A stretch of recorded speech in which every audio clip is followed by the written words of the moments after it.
এই পেশাব থেকে অপবিত্র থাকার কারণে বেশিরভাগ কবরের আযাব হয়। পেশাব করার পর যদি পেশাব গায়ে বা জামা কাপড়ে লাগে, এরকম লাগছে এরকম সন্দেহ হয়, তাহলে কি এরপরের ইবাদতগুলো জায়েজ হবে?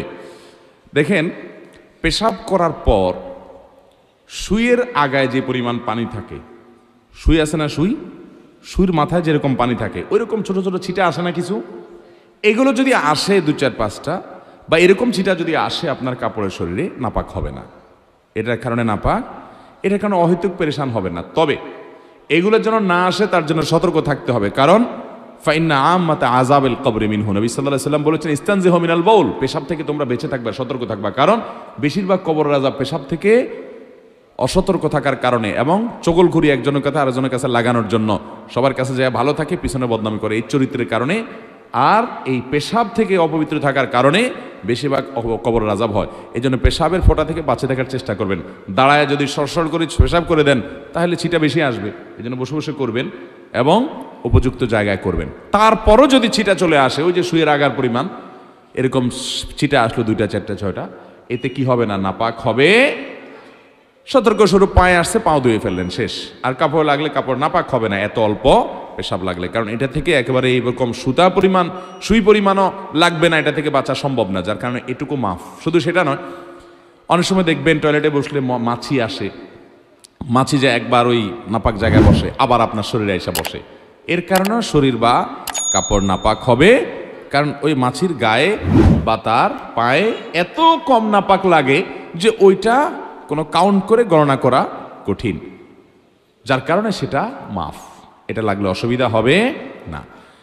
এর বাইরে যদি মনে করেন পেশাব অনেক বেশি লেগে গেছে, একেবারে 1-1.5 হাম পরিমাণ আরো বেশি লেগে গেছে, এরকম নিশ্চিত হন, তাহলে তো নাপাক হবেই। তাহলে যে জায়গা নাপাক আছে ওই জায়গা ধুয়ে ফেললে আপনি নামাজ পড়তে পারবেন।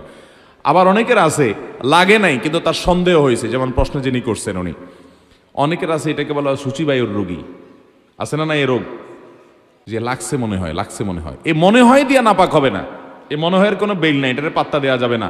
এরকম সন্দেহ রোগের কারণে অনেকে দেখবেন ওযু করতে আধা ঘন্টা সময় লাগে, আছে না নাই, ওযু করতে আধা ঘন্টা সময় লাগে কেন? তার সন্দেহ হয় মনে হয় একটু শুকনা রয়ে গেছে।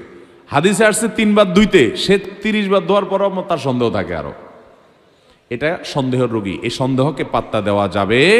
আপনি 3 বার ধুইবেন, ডলবেন, এরপরে যদি আপনার মনে বলে যে মনে হয় শুকনা রয়ে গেছে, ওরে বলবেন তুই দূর হ, আমি হাদিস অনুযায়ী 3 বার ধুইছি, অতএব আল্লাহর সাথে আমি বুঝুম, যা, কোনো টেনশন নাই, টেনশন করবেন না। এই অতিরিক্ত টেনশন করতে অনেকে ওযু করতে করতে নামাজ শেষ হয়ে যায়, জামাত শেষ হয়ে যায় 1 রাকাত 2 রাকাত, আছে না নাই? মুখে নিয়ত, এটা তো পড়া কোনো নির্দেশ করানো দিছে নাই। আমি একবার এক ব্যক্তিকে দেখলাম নামাজের পাশে দাঁড়াইছে জামাতে, আমার পাশে আইসা, সে নাওয়াইতুয়ান পড়তে পড়তে এই অর্ধেক পড়ে আবার শুরু থেকে পড়ে, হয় নাই মনে হয় আবার পড়ে, এসব করতে করতে ইমাম বেচারা রুকুতে যায়, রুকুতে ওইটা দাঁড়াই হয়ে গেছে, আর সে নাওয়াইতুর মধ্যেই পড়ে রয়েছে, যেটা পড়ারই কোনো নির্দেশ ইসলামে নাই। তো যাই হোক, কোনো প্রকার সন্দেহের রোগকে গুরুত্ব দেওয়া যাবে। হ্যাঁ, আপনার প্রায় এরকম হয় না, হঠাৎ করে মনে হচ্ছে পেশাব ভিজা এবং কাপড়টা মনে পড়ে গেছে, সন্দেহ হচ্ছে, তাহলে ওটাকে ধুয়ে ফেলান, বাস শেষ। আর ওই যে ছিটার মতো পড়ে, ওইটার কারণে নাপাক হবে না।